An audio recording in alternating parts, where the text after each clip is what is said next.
Salam, Sobat Koram Kristo. Kali ini kita akan membahas tentang makna Pentakosta dan gerakan Pentakosta ketiga. Dan telah hadir bersama dengan kita ya Peritas dengan panggilan akrabnya Sir, ya, dan Santi Kristen dengan panggilan akrabnya Bang Eli Tambunan. Baik, kali ini kita akan mendengar sajian materi yang sangat menarik dari Bapak ya Peritas atau Bapak Sir. Untuk waktunya kami persilakan. Baik, terima kasih untuk kesempatan ini. Saya akan share dulu materi saya ya. Saya beri tema makna Pentakosta dan isu-isu terkini ya untuk materi saya. Ini dasar kitab suci, tidak perlu saya bacakan ya. Dari Kisah Para Rasul 1 ayat 4 sampai 5, Kisah Rasul 2 ayat 1 sampai ayat yang keempat. Saya langsung kepada pembukaan dulu. Pentakosta bukan hanya menandai dimulainya masa gereja, tetapi juga menandai dimulainya masa pelayanan Roh Kudus, secara khusus dalam penerapan keselamatan. Bagi orang Kristen pada hari Pentakosta itu Roh Kudus dicurahkan dan gereja lahir. Dengan demikian, Pentakosta tidak hanya memiliki nilai historis karena terjadi di satu tempat, khususnya Yerusalem, dan pada hari yang khusus, yaitu hari raya Pentakosta orang Yahudi, pada sekumpulan orang-orang, khususnya 120 orang murid. Tapi Pentakosta juga merupakan peristiwa eksistensial atau hakiki dan memiliki konsekuensi-konsekuensi kekal. Mengapa? Karena Roh Kudus bukan sekedar datang. Apalagi dia mengatakan datang pergi datang lagi dan pergi lagi datang lagi, begitu, bukan. Roh Kudus bukan sekedar datang, melainkan ia datang dan tinggal untuk mewujudkan rencana dan maksud Allah Trinitas dalam dunia ini. Roh Kudus datang untuk menjadikan keselamatan Allah nyata melalui Kristus dalam kehidupan perorangan, umat, suku, dan bangsa. Saya juga ada membuat ini di slide Pentakosta dalam tradisi Kristen dan Yahudi ya. Saya kira saya lewatkan saja ini. Ya, ini saya lewatkan saja. Nah, saya langsung ke makna Pentakosta saja ya. Nah, makna Pentakosta bagi orang Kristen pada hari Pentakosta itu Roh Kudus dicurahkan dan gereja lahir. Sudah saya sebutkan tadi di depan. Namun bukan hanya itu, Pentakosta mempunyai makna penting lainnya bagi orang Kristen saat ini. Saya ada baca beberapa buku dari ahli-ahli teologi ya. Ada yang menyebut 7 makna Pentakosta, ada yang menyebut 8, ada yang menyebut 5, 6, berbeda-beda, bervariasi. Tapi pada dasarnya apa yang saya sampaikan ini adalah ringkasan ya. Paling tidak ada 4 makna penting dari Pentakosta itu dalam catatan saya ini. Yang pertama,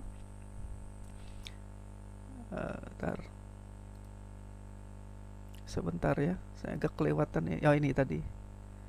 Saya majukan dikit. Nah, ini. Yang pertama, ya. Pentakosta menguatkan keyakinan kita bahwa Kristus yang saat ini berada di surga menepati janji-janjinya. Jadi ketika saya berbicara tentang Pentakosta, maka yang saya maksudkan bukan Pentakosta dalam tradisi Yahudi, tapi Pentakosta dalam tradisi Kristen ya. Nah, yaitu pencurahan Roh Kudus ya. Nah, begini ya. Sebelum kematiannya, Kristus pernah menjanjikan bahwa ia akan mengirim Parakletos Alos ya, seorang penolong yang lain bagi murid-muridnya. Nah, janji ini disampaikan Yesus dalam Yohanes pasal yang ke-14 ya, ayat 16 sampai 18, 15 ayat pasal 15 ayat 26, Yohanes pasal 16 ayat 17. Nah, jelaslah bahwa kedatangan Parakletos Alos tersebut akan terjadi setelah kenaikan Kristus ke surga ya. Jadi dengan kedatangan Roh Kudus pada hari Pentakosta itu Kristus menepati janjinya. Nah, bagi saya implikasi dari pernyataan ini jelas ya. Janji pencurahan Roh Kudus yang diberikan oleh Yesus itu dia tepati, maka kita dapat mengharapkan janji-janji yang lain yang dijanjikan oleh Yesus yang masih belum dia genapi pasti akan digenapi ya.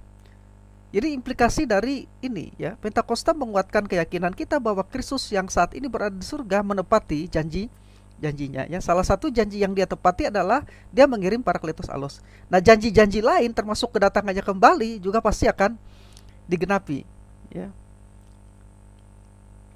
Nah, itu yang pertama ya. Kemudian yang kedua ya, Pentakosta mengingatkan kita bahwa Kristus yang mencurahkan Roh Kudus pada hari Pentakosta adalah kepala gereja yang mendirikan gereja dan senantiasa memelihara gerejanya. Kalau deisme memandang bahwa Allah menciptakan dunia dengan sistem yang ada dalamnya lalu meninggalkannya, ya, itu deisme. Nah, jika Kristus pendiri gereja, ya, kemudian mengirim Roh Kudus, ya, dan tidak memelihara gereja, maka kita bisa katakan ini semacam deisme ya. Nah, tapi nyatanya ialah Yesus sebagai kepala gereja mendirikan gereja dan senantiasa memelihara gereja. Maka Parakletos Alos dikirim ya, pribadi yang sama dengan dia tapi pribadi yang lain tapi sama dengan dia, Parakletos Alos itu ya. Itulah yang bekerja saat ini di dalam penerapan keselamatan dan juga di dalam gereja ya. Jadi Yesus Kristus adalah pendiri dan pemilik gereja ya. Ini ada ayatnya dalam Matius pasal 16 ayat yang 18. Ia pendiri sekaligus pondasi dari gereja. Ya. Nah, sebagai pendiri ada beberapa hal yang dilakukan oleh Kristus. Dia memilih murid-muridnya yang akan menempati posisi sebagai dasar bangunan, sebagai rasul dan nabi, para rasul dan nabi-nabi. Kemudian dia juga mengajar murid-muridnya tentang perkara-perkara yang akan menjadi efektif apabila gereja mulai berfungsi nantinya. Sebagian besar pengajaran itu secara khusus disampaikan di dalam Yohanes pasal 13 sampai pasal yang ke-17. Nah, dia akan menjadi batu penjuru melalui kematian dan kebangkitannya. Jelas dalam ayat-ayat di Kisah Para Rasul 4 ayat 11, Efesus 2 ayat 20. Ia menebus gereja dengan darahnya sendiri. Kebangkitan dan kenaikannya ke surga menjadikan dia sebagai kepala dari gereja. Ia memberikan karunia-karunia kepada anggota-anggota tubuhnya, Efesus pasal 4 yang ke-8, dan dia mengirim Roh Kudus yang menghidupkan gereja sehingga dapat sungguh-sungguh berfungsi. Ya. Dengan demikian, ya, makna Pentakosta yang kedua mengingatkan kita bahwa Kristus yang mencurahkan Roh Kudus pada hari Pentakosta adalah kepala gereja yang mendirikan gereja dan senantiasa memelihara gereja. Ini ada implikasi tersendiri nanti terhadap isu-isu yang akan saya bicarakan, 3 isu yang akan saya bicarakan setelah saya membicarakan makna Pentakosta ini ya. Saya lanjutkan lagi ya. Ini lagi, sebentar, saya langsung yang ketiga. Ada beberapa yang saya loncat ya. Mungkin di interaktif tanya jawab nanti saya bisa jelaskan lagi. Nah, yang ketiga, makna Pentakosta mengingatkan kita bahwa masa ini adalah masa anugerah dari pelayanan Roh Kudus dalam penerapan keselamatan. Pentakosta bukan hanya menandai dimulainya masa gereja, tapi juga menandai dimulainya masa pelayanan Roh Kudus secara khusus dalam penerapan keselamatan. Roh Kudus datang untuk menjadikan keselamatan Allah nyata melalui Kristus dalam kehidupan perorangan, umat, suku, dan bangsa. Pelayanan Roh Kudus masa kini dapat dikelompokkan ke dalam 3 bentuk hubungan, yaitu pelayanan Roh Kudus dalam hubungan dengan gereja, dengan orang percaya, dan dengan orang-orang yang belum percaya ya. Nah, pelayanan Roh Kudus dalam hubungan dengan gereja antara lain memberi kuasa untuk bersaksi dan memberitakan Injil. Kisah Para Rasul 1 ayat yang ke-8 ya. Memberikan pertumbuhan kepada gereja, memberikan kuasa kesembuhan dan mujizat, memberikan karunia dan jawatan pelayanan kepada gereja, memberikan kuasa kesatuan kepada gereja, mempersiapkan gereja sebagai mempelai Kristus, dan lain-lain sebagainya. Itu pelayanan Roh Kudus dalam hubungannya dengan gereja. Nah, pelayanan Roh Kudus dalam hubungannya dengan orang-orang percaya ya, dapat dilihat dalam kaitannya dengan keselamatan dan kehidupan pribadi. Dalam kaitan dengan keselamatan, Roh Kudus membaharui dengan cara melahirbarukan. Roh Kudus membaptis orang percaya ke dalam tubuh Kristus. Roh Kudus berdiam dalam orang percaya. Roh Kudus memeteraikan, arabon ya, jaminan untuk orang percaya. Setelah diselamatkan, Roh Kudus melanjutkan pelayanan yang aktif di dalam kehidupan orang-orang percaya. Antara lain, Roh Kudus memenuhi orang percaya, Roh Kudus membimbing orang percaya, Roh Kudus memberi kuasa dalam kehidupan orang percaya, Roh Kudus memberikan buah-buah roh ya. Roh Kudus mengajar orang percaya dan lain sebagainya. Nah, yang ketiga, pelayanan Roh Kudus dalam kehidupan orang yang belum percaya. Roh Kudus telah datang untuk menginsapkan orang-orang yang tidak percaya akan dosa, kebenaran, dan penghakiman. Roh Kudus menemplak orang-orang yang tidak percaya akan dosa-dosa mereka. Nah, itu pelayanan makna Pentakosta yang ketiga, itu mengingatkan kita bahwa masa ini adalah masa anugerah dan pelayanan Roh Kudus dalam penerapan keselamatan. Sekarang yang terakhir, yang keempat, ya, Pentakosta memberi semangat kepada kita untuk semakin giat dalam melaksanakan amanat agung Kristus dalam kuasa Roh Kudus. Amanat agung Tuhan kita Yesus Kristus adalah misi gereja.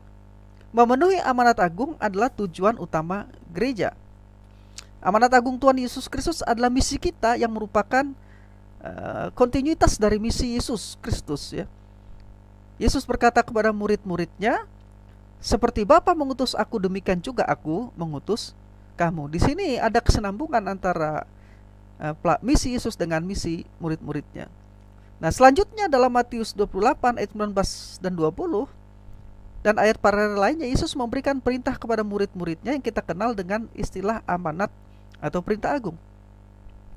Perintah ini bukan sekedar ayat agung yang berlaku hanya pada zaman rasul-rasul dan bersifat sementara, melainkan terus berlaku sampai akhir zaman. Heostes sunteteas tou ainos. Ya, dengan demikian, gereja adalah gereja yang mengemban amanat agung Tuhan Yesus Kristus untuk menjadikan semua bangsa murid Kristus. Bagaimana gereja melaksanakan perintah ini dengan efektif? Dengan pertolongan dan kuasa Roh Kudus. Itu makna Pentakosta bagi kita, ya, dengan pertolongan Roh Kudus. Nah, karena itu para murid itu adalah para saksi yang diutus oleh Kristus untuk memberitakan Injil dengan disertai kuasa Roh Kudus. Ya, kata saksi dalam ayat ini adalah martureo yang artinya bersaksi, yaitu mengatakan dan menjadikan saksi tentang Kristus. Sedangkan kata kuasa dalam ayat ini adalah dunamis yang berarti daya, kekuatan, kuasa. Jadi di sini Roh Kudus diberikan kepada orang percaya agar orang percaya memiliki kuasa untuk menjadi saksinya. Tapi ingat, Roh Kudus bukan sekedar kuasa, dia adalah pribadi ketiga dalam Trinitas yang setara dengan Bapa dan Anak. Namun dia memberikan kuasa kepada orang-orang percaya, menggerakkan misi sehingga orang-orang percaya dapat melaksanakan misi amanat agung, ya. Nah, Roh Kudus menjadi penggerak misi orang percaya, bukan uang maupun kemapanan organisasi. Roh Kuduslah yang menjadi sumber daya misi itu. Di dalam Kisah Rasul 1:8, tetapi kamu akan menerima kuasa kalau Roh Kudus turun atasmu. Tidak ada dikatakan tetapi kamu akan menerima kuasa. Tidak ada dikatakan di sana bahwa kita akan menjadi saksi Kristus apabila kita sudah banyak uang, apabila gereja kita sudah mapan, dan lain sebagainya. Tapi kita akan bersaksi ketika Roh Kudus turun atas kita dan kita menerima kuasa, ya. Nah, Roh Kuduslah yang menjadi, maaf, kok bisa geser sendiri, ya? Kok bisa geser sih? Sebentar. Saya lanjut lagi. Roh Kudus memperlengkapi dengan karunia-karunia dan kuasa sehingga gereja mampu bersaksi dan melayani Tuhan dengan efektif, ya. Nah, tujuan dari karunia-karunia Roh adalah memampukan orang percaya untuk melakukan berbagai bentuk pelayanan guna pembangunan tubuh Kristus. Tanpa pertolongan Roh Kudus, kita tidak mungkin memiliki kuasa untuk bersaksi dan melayani, ya. Itulah sebabnya sebelum murid-murid pergi untuk bersaksi dan melayani, mereka diperintahkan untuk menunggu di Yerusalem sampai mereka menerima baptisan. Sekali lagi, perintah untuk menunggu ini khusus untuk para rasul. Kita sudah tidak menunggu lagi. Kita sudah tidak menunggu lagi. Murid-muridlah diperintahkan, para rasul itu diperintahkan untuk menunggu di Yerusalem sampai mereka menerima baptisan atau pencurahan Roh Kudus dan diperlengkapi dengan kuasa. Kata Yunani diperlengkapi dalam Lukas 24 ayat 49 tersebut adalah enduo, merupakan kata umum yang dipakai untuk pakaian atau memberikan pakaian pada seseorang. Kata tersebut dalam bentuk pasif menunjukkan orang itu tidak memakai pakaiannya sendiri, tetapi orang lain yang melakukannya untuk dia. Jadi dalam konteks ini, Allah memperlengkapi para muridnya dengan kuasa Roh Kudus. Nah, pada hari Pentakosta itu, Kisah Rasul pasal 2, Roh Kudus telah dicurahkan, sudah datang dan terus berkarya di dalam dan melalui gereja hingga saat ini, hingga masa yang akan datang. Jadi Roh Kudus sudah datang, ya, Roh Kudus sudah ada, Roh Kudus terus berkarya sampai kapan? Sampai masa yang akan datang, sampai Yesus datang kembali, ya. Oke, nah saya beralih ke isu-isu terkini sekarang, ya. Saya ada 3 isu yang saya pilih, ya. Ada 3 isu yang saya pilih, isu terkini, ya. Yang pertama, isu Pentakosta ketiga, ya. Pada tahun yang lalu saya diberitahu oleh seorang pendeta yang masih muda dan bersemangat, mengatakan kepada saya bahwa di gereja lokalnya mereka sedang melaksanakan berdoa 10 hari menanti janji pencurahan Roh Kudus seperti yang dilakukan oleh kira-kira 120 murid Kristus di masa lalu. Dan nampaknya beberapa gereja lokal lainnya juga melakukan hal yang sama, yaitu menanti janji Bapa, menanti pencurahan Roh Kudus. Ini yang saya katakan tadi, kita perlu dasar teologis dulu, doktrin dulu. Paulus biasa seperti itu. Paulus menjelaskan doktrin dulu, baru ke hal-hal yang praktis. Nah, isu-isu terkini ini terkait dengan hal yang praktis. Tadi saya sudah jelaskan, Roh Kudus sudah datang, Roh Kudus sudah dicurahkan, dan sekarang masih berkarya dan terus berkarya sampai sudah kembali. Jadi konteks menanti janji Bapa ini merupakan hal yang membingungkan, ya. Pertama, perintah ini kan untuk para murid, para rasul, bukan untuk kita hari ini, ya, menanti janji ini. Yang kedua, Roh Kudus sudah datang, jadi kita tidak perlu menanti. Yang kita lakukan sekarang adalah menerima, ya. Nah, namun yang paling menghebohkan adalah munculnya istilah Pentakosta ketiga yang dipopulerkan oleh pendeta Dr. Niko Nyoto Raharjo, sebagai mana yang disampaikan pada Menara Doa Pelayanan Jumat pada tanggal 6 Mei 2018. Menurut Niko Nyoto Raharjo, Pentakosta pertama terjadi di Yerusalem. Jadi pada hari Pentakosta itu disebutnya Pentakosta pertama di Kisah Rasul pasal 2. Pentakosta kedua adalah peristiwa Azusa Street Revival, ya, kebangunan rohani di Jalan Azusa yang terjadi di kota Los Angeles, California, Amerika Serikat, ya, pada tahun 1906.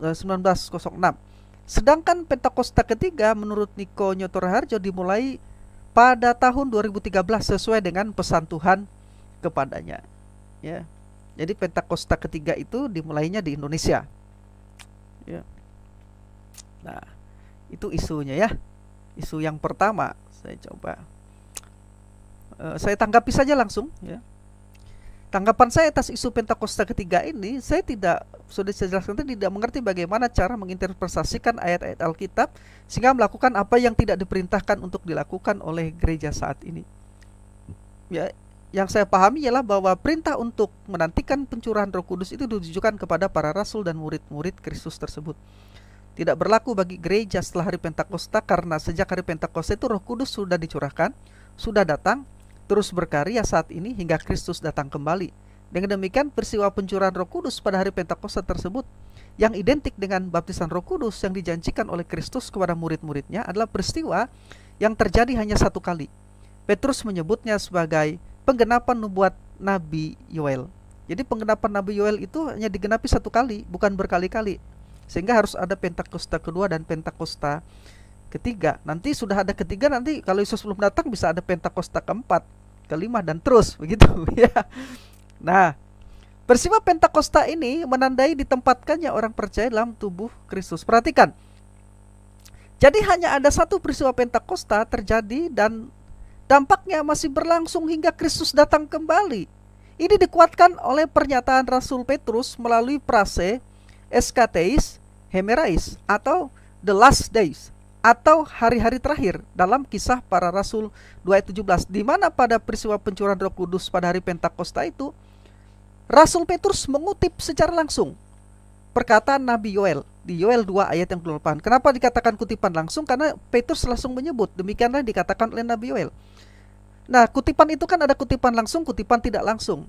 Kalau kutipan langsung, ya ini contohnya tadi. Kutipan tidak langsung bisa berupa alusi dan bisa juga berupa gema, ya. Kalau alusi mungkin kita lebih mudah menebaknya, tetapi kalau gema itu agak susah, ya. Nah, tapi ini bukan kutipan tidak langsung, tapi kutipan langsung karena Petrus mengatakan seperti yang dikatakan oleh Yoel, ya. Nah, saya harus jelaskan ini begini, ya. Frase the last day, hari-hari terakhir dalam Kisah Para Rasul 2 ayat 17 di atas sama dengan yang digunakan dalam 2 Timotius 3 ayat 1, yaitu frase Yunani Eschateis Hemerais, di mana arti dari frase ini meliputi seluruh masa antara kedatangan Kristus yang pertama dan kedua. Jadi hari-hari terakhir yang dikutip oleh Petrus di Yoel itu adalah dari masa uh, kedatangan Yesus yang pertama hingga kedatangannya yang kedua. Itu yang disebut dengan hari-hari terakhir. Nah, perlu diketahui bahwa prase hari-hari terakhir dalam Kisah Para Rasul tersebut tidak ada dalam naskah Ibrani asli kitab Yoel. Juga tidak ada dalam Septuaginta di kitab Yoel itu. Tidak ada prase hari terakhir. Prase itu otentik sebagai ucapan Petrus sendiri yang diilhamkan oleh Roh Kudus dengan tujuan untuk menekankan bahwa periode pencurahan Roh Kudus tersebut meliputi periode kematian dan kebangkitan Kristus hingga kedatangannya kembali. Ya. Jadi gereja saat ini tidak perlu lagi menanti Roh Kudus, melainkan menerima dan hendaknya senantiasa penuh dengan Roh Kudus. Ya. Nah, karena yang dimaksud dengan hari-hari terakhir itu adalah prase yang meliputi periode kedatangan Yesus yang pertama hingga kedatangan Yesus yang kedua kali. Tepatnya yaitu kematian dan kebangkitan Kristus, kenaikan Kristus surga pada waktu pencurahan Roh Kudus hingga kedatangan Kristus kembali. Kalau dalam pandangan secara teknis, dalam pandangan premilenialisme itu pada waktu pengangkatan gereja, ya, pada masa-masa itu. Nah, begini maksud saya ialah bahwa itu hanya peristiwa yang terjadi satu kali. Ya, hari-hari terakhir itu adalah satu periode yang disebutkan. Kan itu pencurahan Roh Kudus itu, hari Pentakosta itu terjadi hanya satu kali, dan ini adalah peristiwa yang benar-benar unik di dalam sejarah. Nah, dengan demikian, ya, tepatnya saya menolak terminologi Azusa Street sebagai Pentakosta kedua dan istilah Pentakosta ketiga yang dipopulerkan oleh Niko Nyoto Raharjo. Kenapa? Karena tidak sesuai dengan ajaran Alkitab. Nah, mungkin ini usul saya, istilah yang lebih bisa diterima adalah gerakan gelombang keempat, the Fourth Wave Movement, ya. Sebagaimana dipahami oleh beberapa teolog Injili Pentakostal dan karismatik, bahwa gerakan Pentakostal Azusa Street sebagai gerakan gelombang pertama dan gerakan pembaharuan karismatik sebagai the Second Wave Movement atau gerakan gerakan gelombang kedua, dan Sign in Wonders Movement sebagai gerakan gelombang ketiga, the Third Wave Movement, ya. Jadi tidak pakai istilah Pentakosta ketiga. Pentakosta itu hanya satu kali dan berlaku di hari-hari terakhir, yaitu masa di mana kedatangan Kristus sampai dengan kedatangannya yang kedua. Contoh, kita menggunakan istilah, kalau mau Insinyur Niko sebaiknya menggunakan istilah gerakan gelombang keempat, karena gelombang ketiga kan sudah, ya, itu sudah ada begitu, itu sudah bisa diterima begitu. Jangan membuat terminologi sendiri, maksud saya. Itu sudah diterima di antara kaum Injili dan juga kaum Pentakostal karismatik. Saya hanya kutip satu saja, contohnya, ya. Kutip satu saja dari orang Pentakostal, ya. Ini dia, saya kutip satu saja sebagai contoh. Jadi yang saya usulkan ini bukan karangan begitu, ya. Jadi jangan lagi ada Pentakostal kedua ketiga, yang ada itu gerakan gelombang. Itu seperti ini, seperti ledakan, seperti terjadi tsunami misalnya, ledakan. Ketika terjadi suatu ledakan, satu kali ledakan, gelombang itu kan bisa berkali-kali ke pantai, padahal ledakannya cuma satu kali begitu, ya. Tapi gelombangnya itu bisa berkali-kali, ya. Jadi istilah gelombang itu bisa lebih mengakomodir itu.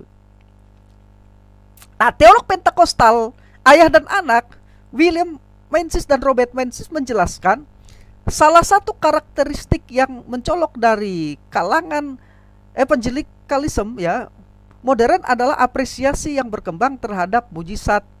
Tren ini telah menghasilkan subkelompok dalam evangelicalism yang sering didefinisikan sebagai gerakan tanda dan keajaiban, sign and wonders tadi, dan gelombang ketiga. Sebutan terakhir menunjukkan hubungan erat antara gerakan ini dan Pentakostalisme. Gelombang ketiga mengacu pada karya Roh yang memberi energi di antara orang-orang Kristen evangelikal.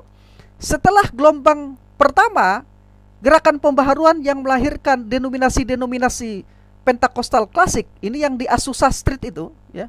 Dan gelombang kedua yang mempengaruhi denominasi-denominasi arus utama, ya, dan memicu lahirnya gerakan karismatik. Ini terkait dengan gerakan karismatik, ya. Nah, jadi ada istilah itu, ya. Memang ada, ya. Istilah itu ada begitu, ya. Jadi bukan karangan. Ini teolog Pentakostal ini, Menzies Ayah dan Anak ini, ya. Dia menggunakan istilah tersebut. Ya. Saya lanjutkan. Nah, karena itu saya mengingatkan Niko Nyotorharjo agar tidak lagi memakai istilah Pentakostal ketiga, karena istilah itu tidak alkitabiah dan kontras dengan pernyataan Alkitab. Indikasi logis apabila istilah tersebut dipaksakan untuk dipakai sama artinya menyatakan bahwa Roh Kudus datang dan pergi sampai 3 kali dalam 3 peristiwa Pentakosta. Ini tentu saja absurd. Jadi Roh Kudus datang, lalu Roh Kudus tidak tahu kapan perginya, tiba-tiba datang di Azusa Street, Pentakosta kedua. Dan kita tidak tahu Roh Kudus perginya kapan, tiba-tiba datang lagi, Pentakosta ketiga di Indonesia tahun 2013. Jadi Roh Kudus itu datang dan pergi, begitu ya. Nah, itu implikasinya, ya, apabila ada istilah-istilah seperti itu, ya. Jadi istilah gerakan gelombang keempat yang saya sarankan kepada Insinyur Niko, ya, itu lebih bisa diterima, ya, untuk membedakan dari gerakan-gerakan sebelumnya, gerakan gelombang pertama di Azusa Street, gerakan gelombang kedua untuk gerakan karismatik, dan gerakan gelombang ketiga untuk gerakan sign and wonders tadi, ya. Kemudian untuk yang dikatakan oleh Insinyur Niko, ya, bisa dikatakan silakan menggunakan terminologi gerakan gelombang keempat, tapi jangan Pentakosta ketiga, begitu ya. Kalau Pentakosta ketiga implikasinya tadi Roh Kudus datang, Roh Kudus pergi, Roh Kudus datang, Roh Kudus pergi 3 kali. Nah, nanti kalau ada Pentakostal keempat lagi, ya begitu dia, ya. Jadi kayak lagunya kau datang dan pergi sesuka hati. Nah, itu dia. Ya? Iya, Pentakostal itu unik dan terjadinya 1 kali, begitu ya. Nah, cuman gelombangnya memang seperti saya katakan tadi, terjadi satu ledakan di tengah laut, misal di dasar laut. Cuman 1 kali, tapi gelombangnya itu sampai ke pantai itu bisa berkali-kali, begitu. Bisa menangkap maksud itu, ya. Cuman 1 kali saja peristiwa ledakan itu, tapi gelombangnya itu bisa berkali-kali. Nah, peristiwa pencurahan Roh Kudus itu 1 kali, ya. Tapi gelombangnya itu bisa berkali-kali. Dan menurut Craig Skinner, ya, mujizat itu terjadinya random, begitu ya. Ya. Tidak random, tapi acak, begitu ya. Makanya peristiwa mujizat itu bisa terjadi sewaktu-waktu di tempat-tempat tertentu. Ya, Allah melakukannya begitu. Tidak harus setiap hari ada mujizat begitu secara umum, tidak. Ya. Nah, Dick Iverson mengatakan begini. Tidak peduli betapa yakinnya seseorang bahwa ia memiliki pernyataan dari Roh. Ini Sinurko mengatakan itu pernyataan dari Tuhan sendiri, gerakan Pentakostal ketiga itu. Tapi seorang Pentakostal dari gerakan hujan akhir, Dick Iverson, ya, mengatakan tidak peduli betapa yakinnya seseorang bahwa ia memiliki pernyataan dari Roh. Namun jika pernyataan itu berkontradiksi dengan pengajaran Alkitab yang jelas, maka pernyataan tersebut tidak bisa diterima. Satu-satunya yang aman bagi kita, ya, supaya tidak masuk dalam ajaran yang salah, adalah tinggal di dalam batas-batas kebenaran yang dinyatakan dengan jelas di dalam Alkitab. Begini, saya tidak mengatakan bahwa apa yang dikatakan oleh Insinyur Niko yang dari Tuhan itu bukan dari Tuhan, bukan begitu. Saya tidak mengatakan begitu. Hanya saja mungkin istilahnya yang harus dia inikan. Lagi pula karakteristik gerakan gerakan gelombang keempat yang usul saya tadi dari pernyataan Niko, apa sih yang membedakannya dari Azusa Street? Apa sih yang membedakannya dari gerakan karismatik? Apa sih yang membedakannya dari gerakan gelombang ketiga, Sign and Wonders? Harus ada karakteristik yang membedakannya, begitu ya, sehingga dia bisa disebut sebagai gerakan tersendiri, ya. Atau bisa jadi dia merupakan bagian dari gerakan-gerakan Pentakostal saja. Pentakostal kan punya gerakan-gerakan tersendiri di dalam sejarah Pentakostal, kita lihat, ya. Oke. Nah, karena itu di dalam buku saya Apologetika Karismatik, ya, di halaman 283 sampai 284 saya mengatakan, bila suatu perkataan nubuat yang disampaikan tidak terjadi atau keliru, mengapa? Apakah Tuhan salah? Jawabannya tentu saja tidak. Allah tidak pernah membuat kesalahan dan Ia tidak memberikan pernyataan yang salah kepada kita. Tetapi kita dapat membuat kesalahan. Kita yang dapat membuat kesalahan. Ya. Misalnya pernah Insinyur Pak Niko menubuatkan bulan April corona akan berlalu. Begitu kan, ramai heboh itu kan, sempat kan. Nah Tuhan, dia katakan, Tuhan yang mengatakan kepada dia. Tapi buktinya sampai saat ini corona malah varian-variannya tambah ada gitu kan, tambah lebih heboh lagi varian-variannya. Maksud saya begini, saya percaya bisa jadi apa yang saya tidak mencap Insinyur Niko itu sesat, tapi bisa jadi responnya salah begitu ya. Nah maka itu saya setuju dengan Profesor Wayne A. Grudem. Wayne A. Grudem ini mengatakan begini, kesalahan ini menurut Wayne A. Grudem dapat terjadi dalam beberapa cara, yaitu kita mungkin saja tidak dapat membedakan dengan sempurna apa yang berasal dari Allah dan apa yang berasal dari pikiran atau keinginan kita sendiri. Sehingga kita anggap apa yang jadi keinginan pikiran kita atau katakanlah iman kita itu seakan-akan dari Tuhan atau pernyataan Tuhan, padahal tidak. Yang kedua, kita mungkin salah memahami pernyataan yang memang berasal dari Allah tersebut. Atau tiga, kita mungkin tidak melaporkan wahyu itu dengan tepat sekali. Kenapa? Karena kita tidak sempurna. Artinya bisa saja beberapa gagasan dan penafsiran kita sendiri tercampur dalam wahyu itu. Ya, oke. Itu di buku saya di Apologetika Karismatik ya. Nah, itu isunya ya. Oke, saya agak panjang situ karena memang isu ini yang rame ya. Nah sekarang isu kedua, ini tidak kalah penting. Sedikit lagi ya, saya minta waktu dikit lagi. Isu kedua adalah isu zaman anugerah masa pelayanan Roh Kudus telah berlalu. Tadi di depan secara dogmatis saya mengatakan bahwa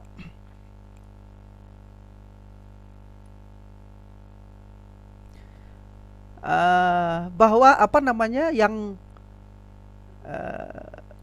isu-isu yang terpenting ini ya. Nah, tadi di depan secara dogmatis saya katakan bahwa Roh Kudus itu sudah datang, sudah ada ya. Dan bagian kita adalah menerima Roh Kudus dan pelayanannya ya. Nah, Gereja Tuhan Yang Maha Kuasa, The Church of Almighty God, atau dalam bahasa Mandarin dikenali dengan nama Kuan Eng Sen ya, adalah sebuah kelompok keagamaan sekte sesat yang didirikan oleh Zhao Weixin dan dipimpin oleh istrinya yang bernama Yang Xiang Bin, yang dianggap sebagai Kristus akhir zaman dan Allah yang Maha Kuasa. Para pengikutnya percaya bahwa Yang Xiang Bin adalah Yesus yang telah menjelma menjadi manusia dalam rupa seorang wanita Tionghoa.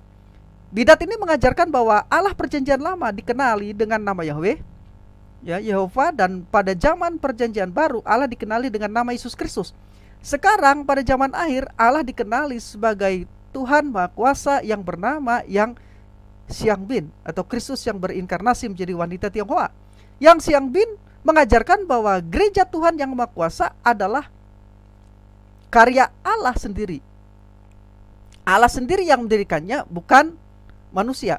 Gereja ini didirikan oleh Tuhan Yang Maha Kuasa, yaitu Yang Xiang Bin sendiri, dan dipimpin olehnya dan digembalakan secara pribadi olehnya. Semua denominasi Kristen yang lain saat ini telah kehilangan Roh Kudus. Karena itu seluruh kuasanya sekarang dipusatkan pada Gereja Tuhan Yang Maha Kuasa.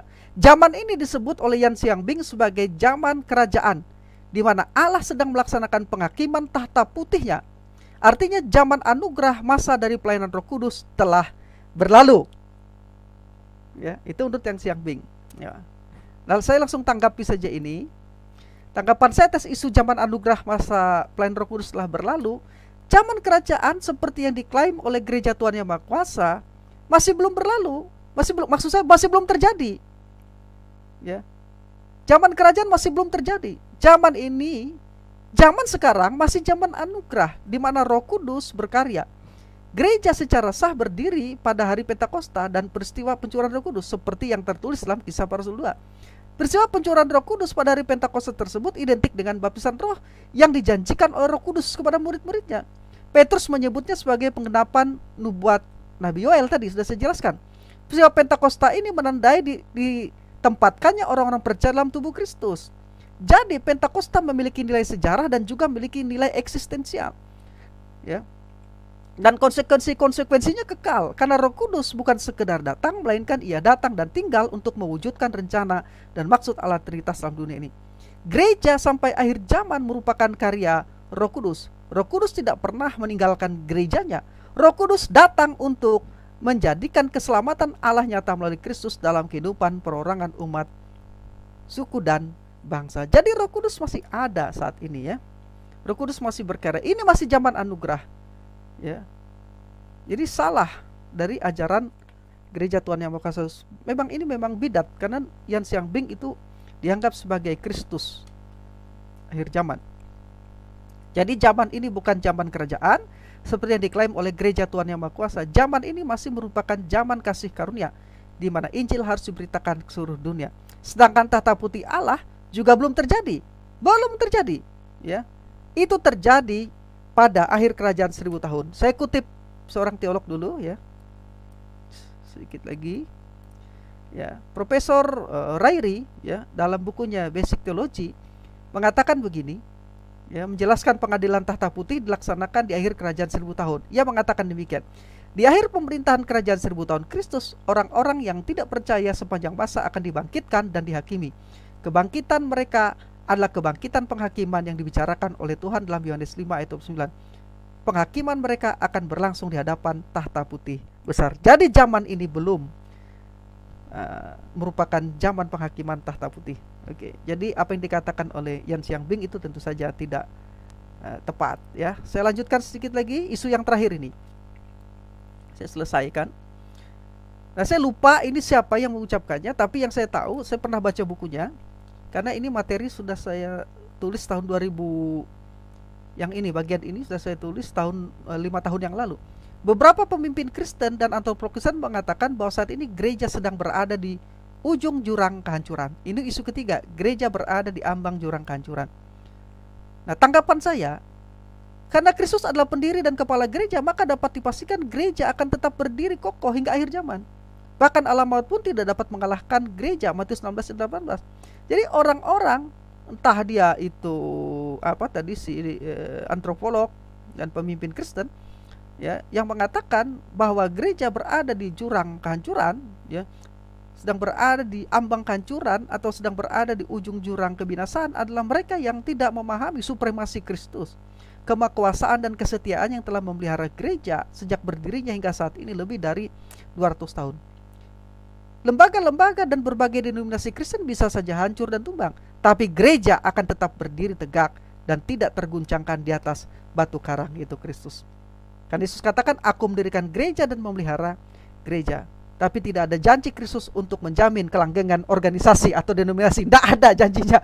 Jadi denominasi bisa tumbang, organisasi bisa lenyap, tapi gereja akan tetap ada. Harus bisa membedakan antara denominasi ya, organisasi atau lembaga ya. Saya kutip lagi. Profesor Josh W. Peters ya, W. Peter mengatakan, seorang pakar teologi dan misi. Ini bukunya ya. Saya kutip saja, tidak cantumkan ya. Ini ada bukunya. Dia mengatakan begini, gambaran malang mengenai badan lembaga denominasi kekristenan seharusnya tidak membutakan mata kita terhadap fakta bahwa sejak Pentakosta telah ada dan selalu ada gereja Yesus Kristus. Kristus telah menjamin kita bahwa dia akan membangun gereja dan bahwa gerbang maut tidak mampu mengalahkannya apapun bentuk dari serangan-serangan ini. Jadi gereja itu akan ada tetap sampai Yesus datang kembali. Kenapa? Karena Yesus mendirikan dan Yesus yang memelihara gereja sampai dia datang kembali. Saya akan akhiri ini.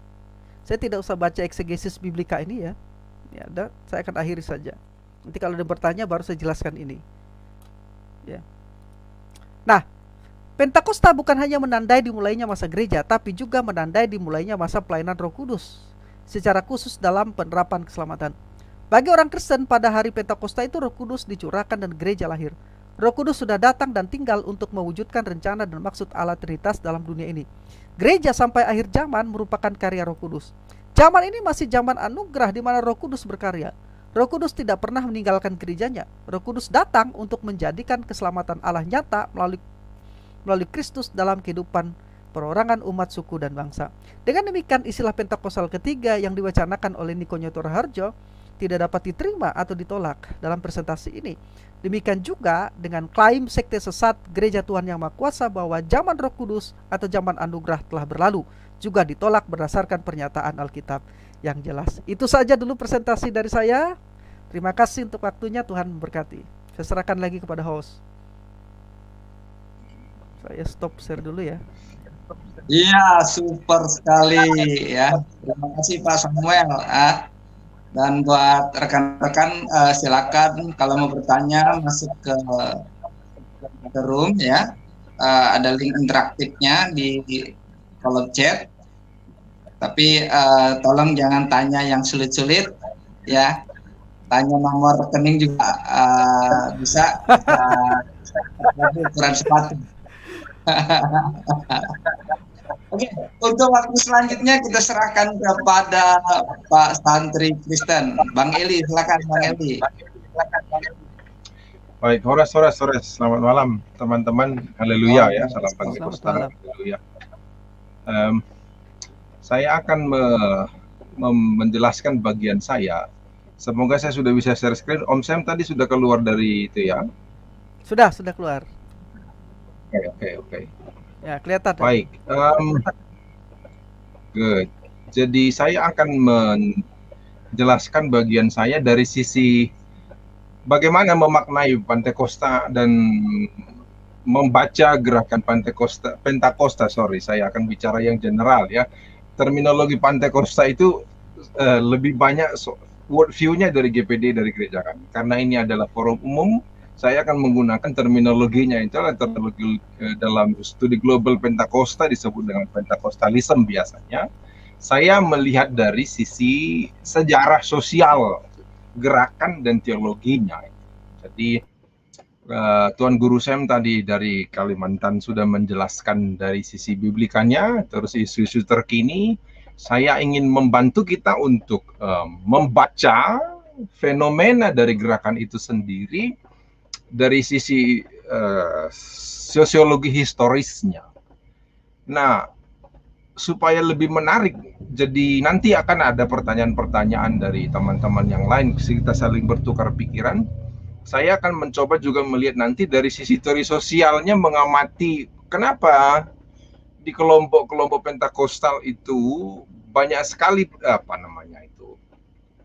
pitbull-pitbullnya itu loh. Jadi jebakan-jebakannya, terus juga ranjau-ranjaunya itu saya akan melihat itu dari sisi teori sosial. Walaupun saya sudah sebetulnya tidak terlalu suka lagi menggunakan teori itu karena sudah terlalu lama, tetapi masih bisa dipakai dari teorinya Weber itu, dari karisma, otoritas dan yang lain-lainnya.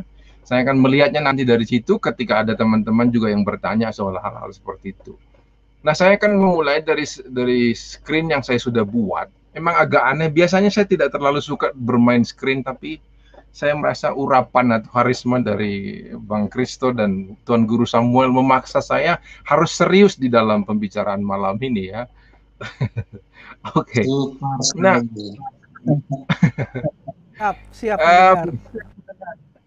Biasanya kan yang sering kita dengar itu ada sequencing namanya, penentuan urutan Pentakostalisme global itu.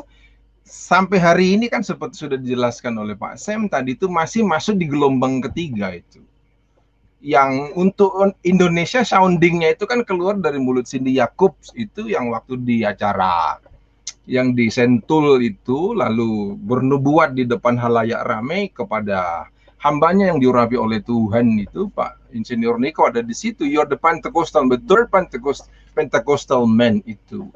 Nah, saya ingin memaknai itu bahwa sebenarnya kalau mau jujur mengamati itu adalah sebetulnya dari studi akademik pun pembabakan itu ada dalam artian sebetulnya hanya untuk memudahkan untuk membuat babat. Babat itu berarti kan period timeline-nya ya di Pentakosta, saya tulis Pentakosta di situ.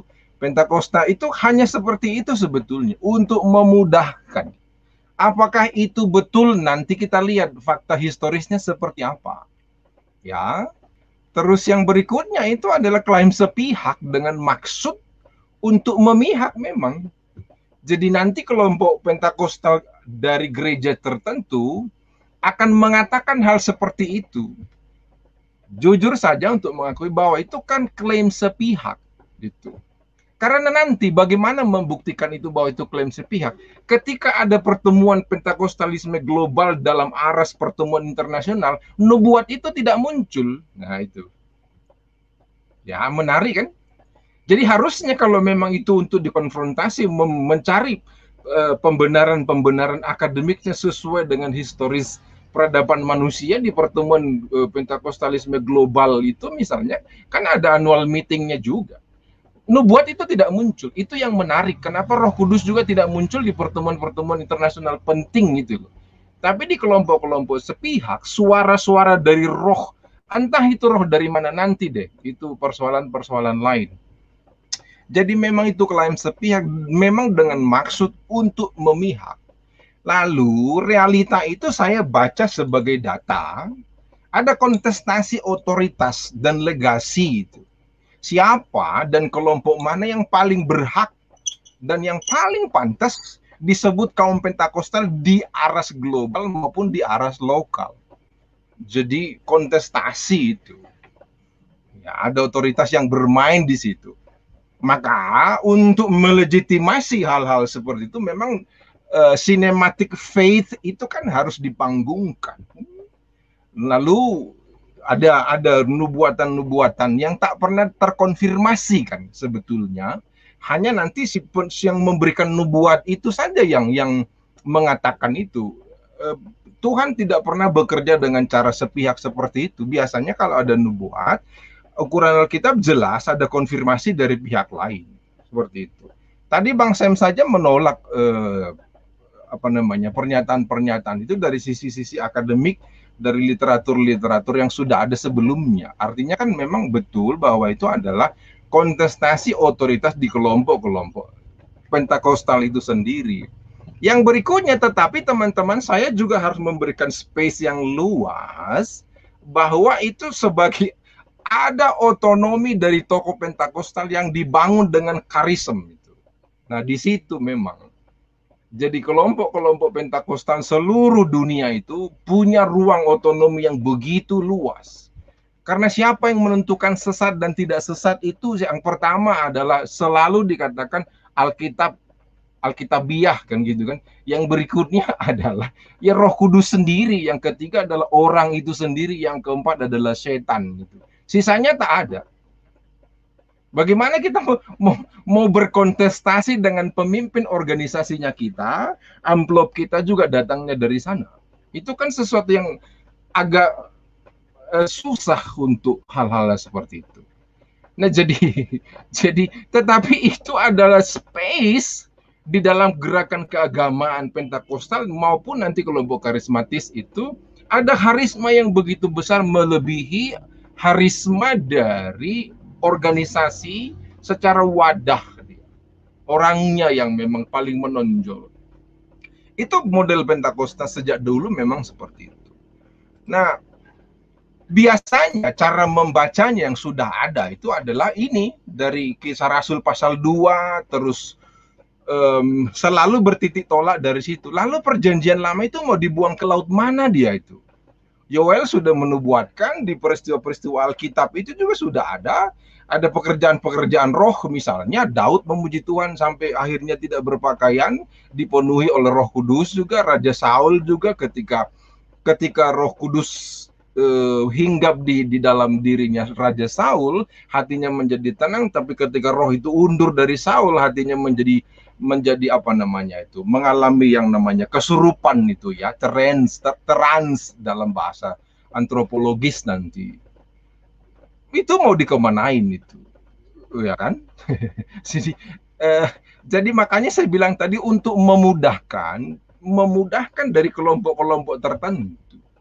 Walaupun memang biasanya sepakat dimulai dari Kisah Rasul pasal 2 itu kan yang ketuangan di Loteng Yerusalem, berkumpulnya 120 murid dan yang lain-lain, bertobat orang di situ oleh khotbahnya Petrus 3.000 orang, dimulai dari titik itu. Tetapi ketika mulai dari situ, hati-hati, perjanjian lama itu yang sudah ada fenomena-fenomena yang sifatnya fenomenologikal itu tidak boleh dibuang sembarangan saja itu.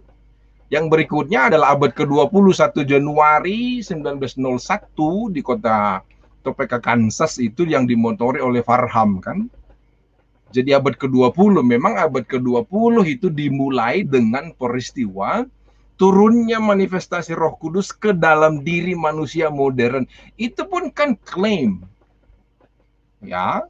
Sebelum Farham sudah ada healing ministry-nya Dewi itu kan. Sebelum itu nanti juga sudah ada gerakan Keswick, gerakan Moravian, bahkan di zaman Montanism itu sesudah bapak-bapak gereja juga sudah ada. Nah itu mau dikemanain semua itu? Mau dibuang begitu saja rasanya tidak fair kan?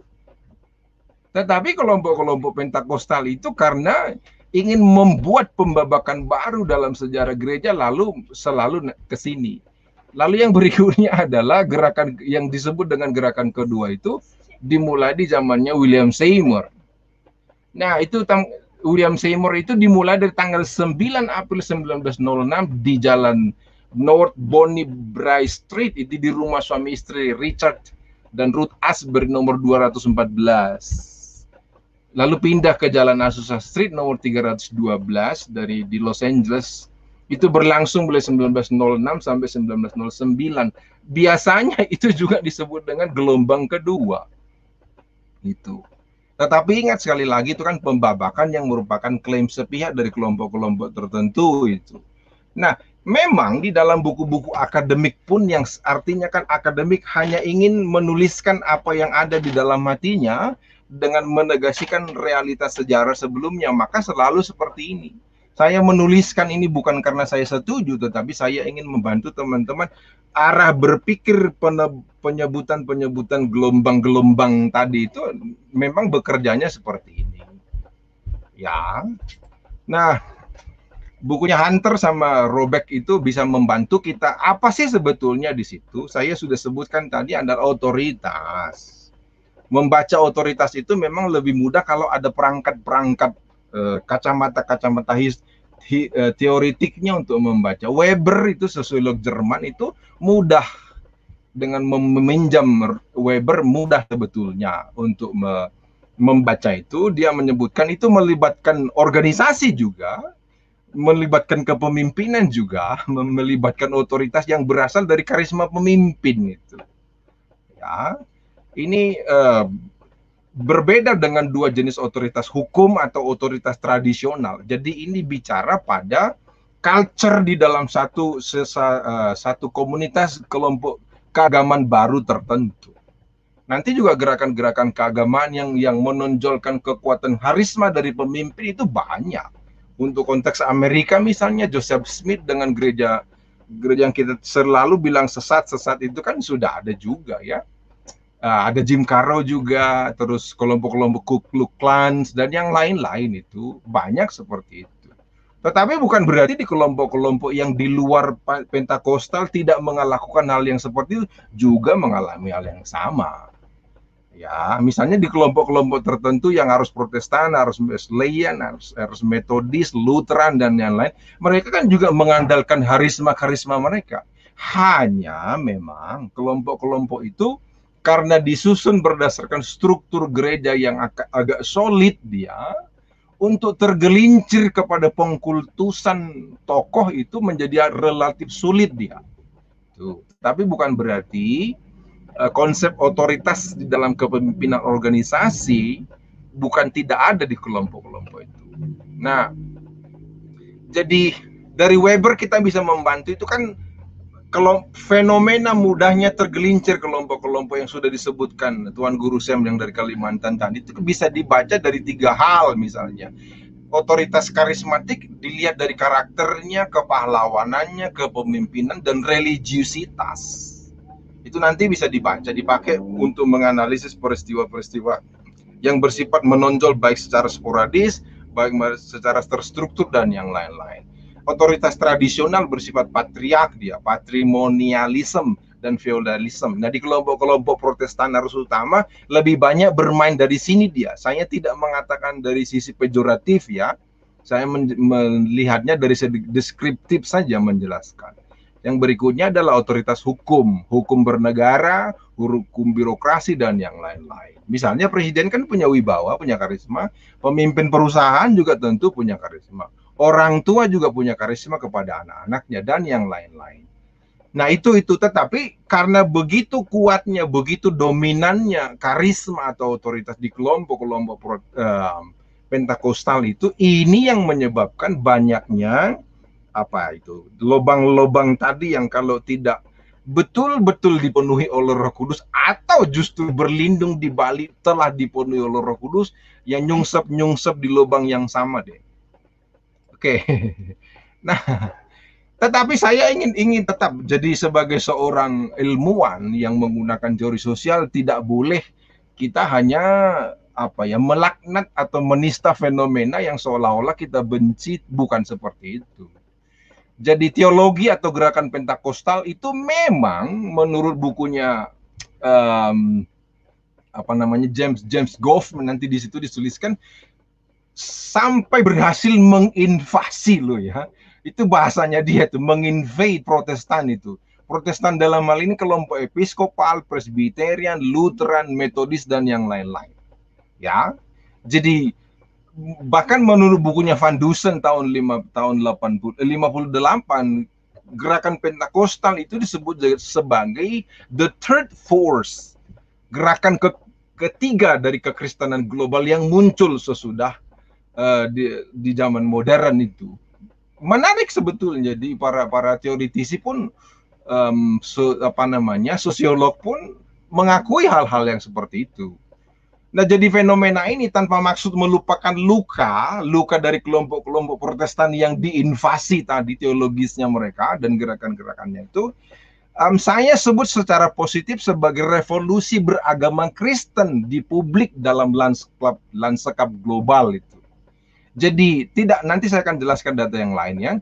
Kaum Pentakostal memang pernah berhasil untuk menafsirkan ulang tradisi agama yang kolot, yang kaku, ya. Yang pengalaman-pengalaman beragama, praktis-praksis beragama yang mereka tafsir sesuai dengan pengalaman mereka sendiri secara kritis, ya. Tetapi bukan seperti apa yang disebutkan Mircea Eliade itu, yang disebut dengan fenomenologi yang ditafsir secara kritis. Tidak.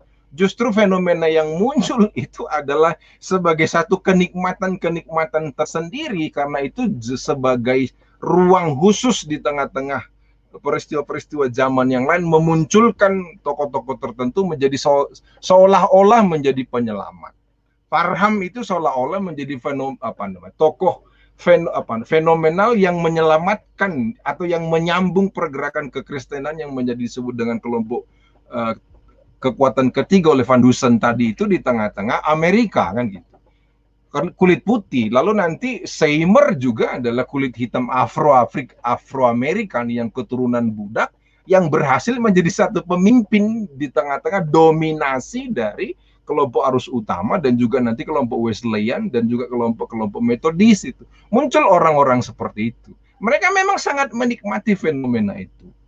Nah, misalnya kalau menggunakan kacamata Ninian Smart secara metodologis, kehadiran kelompok-kelompok Pentakostal yang menginvasi itu adalah bukan untuk menegaskan, menyangkal kebenaran klaim subjek, tetapi untuk memahami dalam terang mereka sesuai dengan konteks religius mereka masing-masing.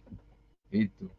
Jadi memang harus dilihat juga cara menganalisisnya itu fenomena Pentakostal secara global itu dari dalam mereka sendiri.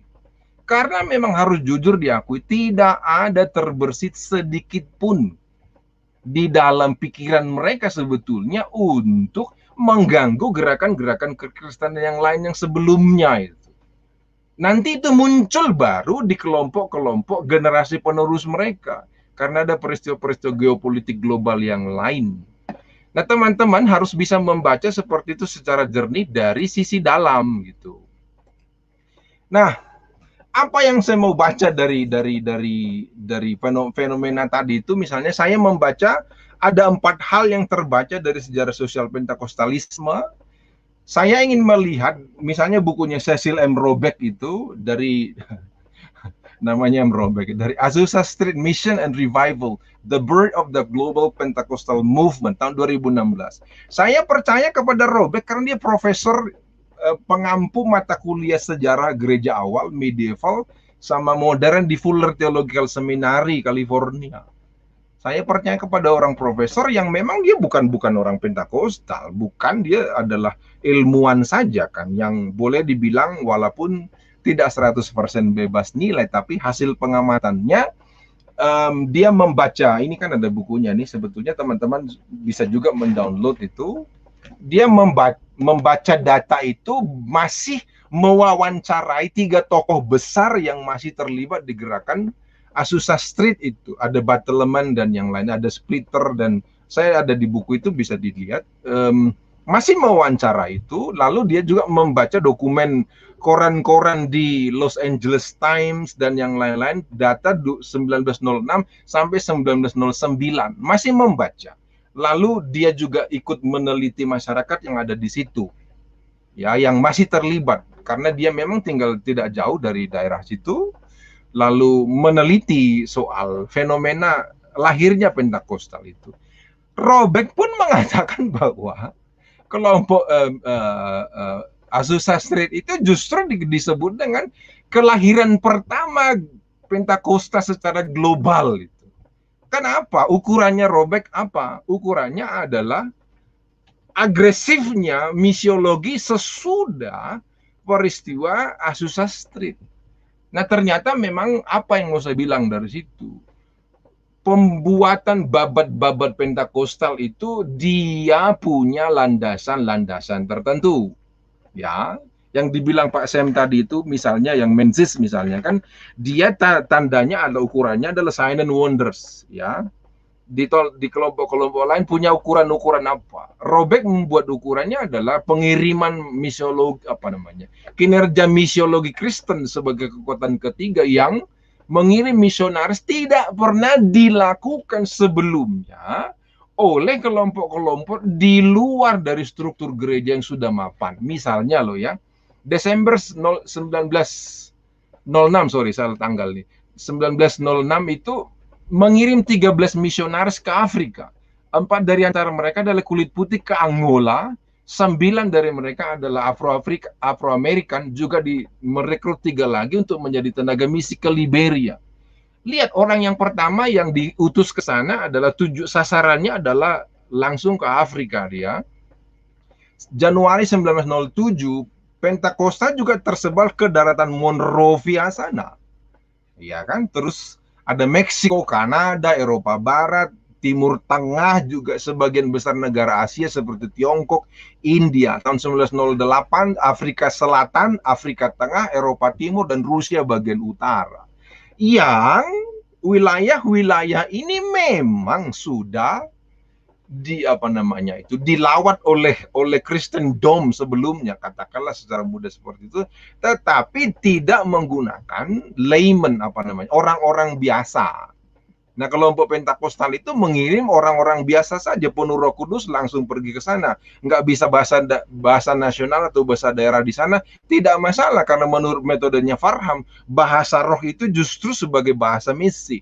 Nanti Roh Kudus akan mengajari untuk berbahasa roh, dalam artian bahasa lokal, bahasa masyarakat yang dituju di situ.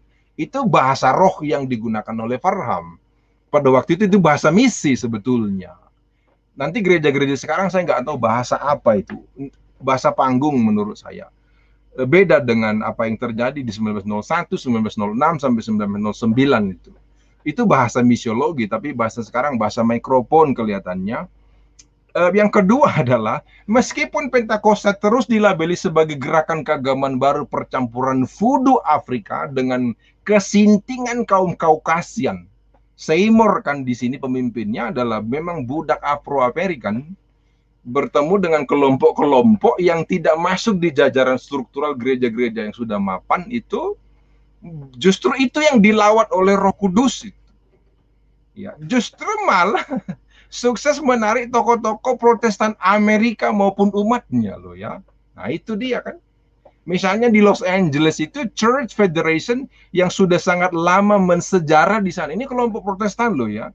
Juga sejumlah dari kelompok Baptis, Wesleyan, Methodist seperti Fire Baptist Holiness Church, Free Will Baptist Church, Pentecostal Free Will Baptist Church, Church of God in Christ, the Church of God Civil in Tennessee.